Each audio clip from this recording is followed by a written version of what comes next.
E aí pessoal, tudo joinha? Espero que sim. Meu nome é Sérgio Cassioli, estou aqui com mais uma aula do nosso curso de Eletrônica Digital. Nesta aula estarei fazendo um pequeno fechamento, um pequeno resumo sobre as conversões de base e estaremos entrando na álgebra booleana. Vamos falar um pouquinho sobre lógica digital, vamos falar um pouquinho sobre essa matemática, algo bem introdutório ainda, ok? Preparados? Então, venham comigo! E a nossa videoaula de hoje tem o patrocínio da Lab Center Electronics, que desenvolve o Isis Proteus e que é distribuído pela Anacom Eletrônica.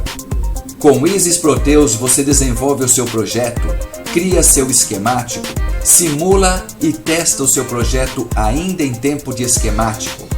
Projeta e desenvolve sua placa de circuito impresso e ainda conta com a visualização tridimensional para validar o posicionamento dos componentes. E ao final do projeto, extrai todos os arquivos necessários para a fabricação de sua placa de circuito impresso. Como você pode ver, o Isis Proteus é uma ferramenta completa para projetos, análises e simulações. Ela é prática, econômica e eficiente. Isis Proteus. Esse eu recomendo.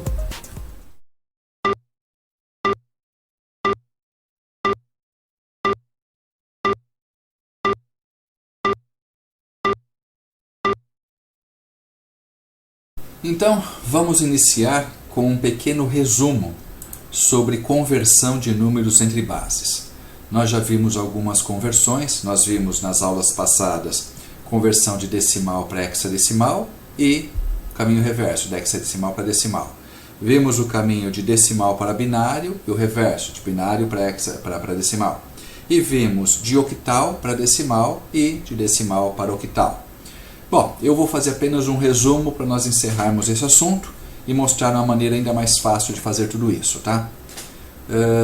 Então vamos lá. A regra é sempre única, tá? Na conversão de qualquer número, estando ele em qualquer base para a base decimal, para a base 10, tá? Usamos o peso do dígito. Calculamos o peso, somamos, ponto final. Mas, para a conversão de números que estejam na base 10 e que queremos convertê-lo para qualquer ou quaisquer outras bases, o que usamos são divisões sucessivas. Vamos dividindo o número que desejamos converter pela base desejada até que o resto seja zero, que não seja mais possível efetuar a divisão. Ok? Eu fiz um lembrete gráfico disso, tá? Que é algo bastante simples. Então, se eu vou sair de decimal e vou converter para hexadecimal, o que eu faço? Eu faço divisão por 16, divisões sucessivas por 16, porque é o número do hexadecimal. Se eu estou em decimal e quero transformá-lo em binário, eu faço divisões sucessivas por 2. E se eu estou em decimal e quero passar para octal, divisões sucessivas por 8. E o contrário, se eu estou em octal e quero passar para decimal, calculo o peso, de hexa para decimal é peso e de binário para decimal é peso. Ok? Uma outra coisa que eu fiz aqui, eu achei oportuno também criar uma tabela de equivalências entre as três bases que nós vimos. Eu esqueci um pouquinho a octal, porque a octal é pouco usada. Então, o que eu fiz aqui? Os números binários, pegando apenas 4 dígitos, tá? Apenas os primeiros 4 aqui, decimal e hexadecimal. Então eu tenho que tudo zero em binário é zero em qualquer uma das três bases. Quando eu tenho 1, 1 e 1. O 2, o 3 e assim nós vamos sucessivamente até o 10. Quando chegamos em 10, na base 10, na base decimal, nós temos o equivalente à letra A em hexadecimal e o dígito 1010 em binário. E vamos B, C, D, E e F, que tem seus respectivos na base 10, 11, 12, 13, 14 e 15, cujos equivalentes em binário são estes aqui. Ok? Agora, eu falei que eu ia mostrar uma maneira ainda mais fácil de fazer essas conversões diretas, práticas, e é o que você vai usar no dia a dia. Dificilmente você vai ficar calculando tudo isso, né? Então, a fórmula para isso é Windows 10, calculadora do Windows 10 aberta. Entramos aqui, pegamos uma calculadora do tipo programador e clicamos onde quero. Vamos supor, eu quero saber qual é o número 15 em decimal, qual os seus equivalentes. Então, o número 15 em decimal é letra F em hexadecimal, vejam aqui na última linha. Ele é 17 na base 8, octal, e ele é 11 na base 2, binários, tá certo? E assim serve para qualquer base. Se eu tiver um número que eu quero saber, 1010, por exemplo, quem é 1010 em binário? Ele é o número 10 em decimal, letra A em hexadecimal. Olha lá, 1010, 10A. Podemos fazer isso com qualquer número. Quero saber a letra D em hexadecimal. O que é a letra D? Ele equivale ao número 13 em decimal, que é 1101, 1101, ou ainda o número 15 em octal. E assim vamos deixar esse número bastante complexo, por exemplo, A2, 3A, FF, por exemplo. Tá? Você vai ter um número enorme em decimal, ainda maior em octal, e em binário esse gigantesco número aqui. Ok? Então eu acho que no dia a dia o que você vai usar realmente é isso aqui. Você quer saber a nível de bits, você vai usar em binário.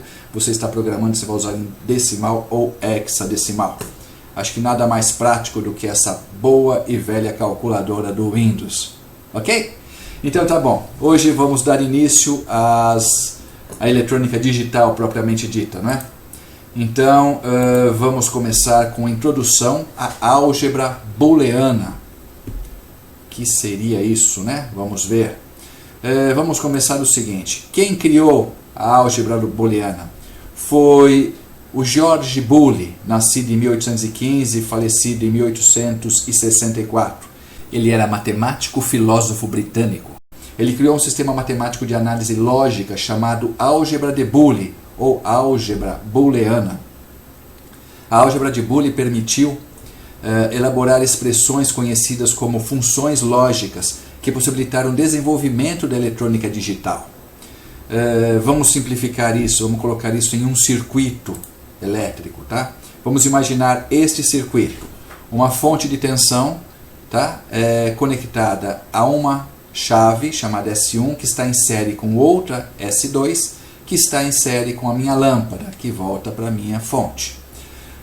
Eu sei que se a S1 e a S2 estiver em zero, agora nós vamos falar muito isso, tá? Vamos estar em nível lógico 0, nível lógico 1, estaremos em alta ou em baixa, enfim, aberta ou fechada. Esses serão mais os termos, não vamos mais pensar muito em corrente e em tensão. Eletrônica digital nós vamos pensar sempre em estados lógicos. Então vamos lá, se tivermos S1 e S2 em estado 0, em baixa, nós teremos, que seriam essas chaves abertas, tá? Nós não vamos conseguir acender essa lâmpada, tá? Então, como eu disse, ambas em 0 seria essa situação aqui, ó. Se S1 é 0, chave aberta, e S2, chave aberta, 0, a nossa lâmpada estará apagada. É claro, a corrente não vai circular.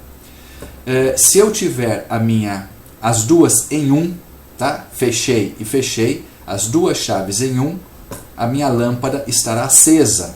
As duas chaves em 1 é o primeiro caso, S1 fechada e S2 fechada, minha lâmpada está acesa. Vejam que neste caso é a única forma de eu ter a minha lâmpada acesa. Eu fechar as duas chaves desse circuito, isto é muito claro, não é mesmo? E as outras condições, a minha lâmpada estará sempre apagada. S1 estando fechada e a S2 aberta, lâmpada apagada. S1 em estado 0 e S2 em estado 1, lâmpada apagada também. Ok? Muito bem. Então vamos dizer o seguinte. A condição da lâmpada, acesa ou apagada, é uma função dependente das condições de cada uma das chaves, aberta ou fechada, claro. Nessa função, não são consideradas quantidades, números, e sim estados das variáveis em que somente duas condições são possíveis, 0 ou 1. Essas variáveis, que podem assumir apenas dois estados, 0, 1, aberto, fechado, sim, não, verdadeiro e falso, alto e baixa, são chamadas variáveis booleanas e os estados lógicos, associados às variáveis. Quando estão atuando nessas condições, as variáveis booleanas são conhecidas como funções booleanas, que podem ser simples ou complexas. As funções booleanas simples são obtidas por meios de conjunto de circuitos eletrônicos, denominados de portas lógicas. Associando portas lógicas, é possível implementar circuitos eletrônicos definidos por funções booleanas mais complexas. As variáveis utilizadas no circuito são representadas pelas letras A, B, C, D, E, F, G. Uma barra sobre uma variável booleana significa que seu valor sofrerá uma inversão, uma negação, como dizemos. É anegado, abarrado, tá? É o valor invertido. Assim, se A igual a 0, o A barrado, o A negado, ele é igual a 1. E, se A igual a 1, o A barrado, o A barra, é igual a 0. Em que A, com a barra em cima, lê-se não há. A barra, A barrado ou complemento de A. Ok? As funções booleanas apresentam resultados fornecidos pelas combinações possíveis devido às suas variáveis. Esses resultados são normalmente representados em forma de tabela. Chamamos tabela verdade de uma função booleana a tabela que representa, geralmente de maneira ordenada, os valores da função y igual à função de a, b, para todas as combinações possíveis dos valores das variáveis. Vamos ver o exemplo aqui. Vamos voltar ao nosso circuito, tá? Voltando àquele circuito anterior, vamos considerar y sendo a lâmpada. E y é uma função booleana das variáveis AB, onde A é o meu S1 e B é meu S2. E a tabela verdade é ABY.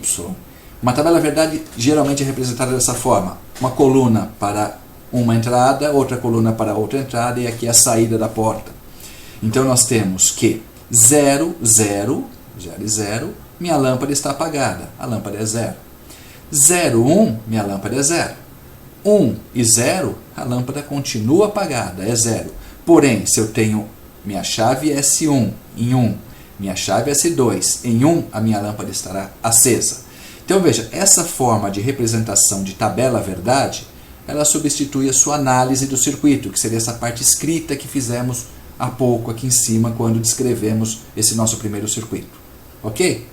Bom, isso posto, deixe-me ler um pouquinho aqui. A tabela verdade é uma das maneiras de estabelecer a correspondência entre os valores da função e a das variáveis. Outra forma é a expressão booleana, que veremos nas próximas aulas. Ok? Então hoje eu vou chegar por aqui só, e nas próximas aulas estaremos entrando nas portas. Tá? Eu vou começar com a porta NOT, que eu acho que é a porta inversora, a porta mais fácil, mais simples que tem, e vamos evoluindo por aí. Espero que vocês tenham entendido. É algo bastante fácil, é uma pequena introdução, mas muito importante entender esses conceitos sobre a iniciação da eletrônica digital. Ok? É isso aí. Então, venham comigo. É isso aí. E com isso encerramos mais essa aula do nosso curso de eletrônica digital. Se você gostou, clique no joinha. Se você não for cadastrado, cadastre-se aqui inscreva-se aqui em nosso canal. Clique depois no sininho para receber as mensagens sempre atualizadas, as mensagens toda vez que eu coloco um filme, que eu coloco uma nova aula, que eu troco uma mensagem com alguém, vocês recebem em primeira mão o aviso de que algo foi inserido no canal. Desta maneira vocês conseguem ficar up to date com nossas aulas. Ok? Então se você gostou, deixe aquele joinha, deixe seu like, compartilhe esse vídeo com seus amigos, comentem com seus amigos e me ajudem a aumentar o número de views e o número de assinantes, que é o que eu estou precisando para ganhar mais gás e seguir em frente. Ok? Valeu, moçada. Até a próxima!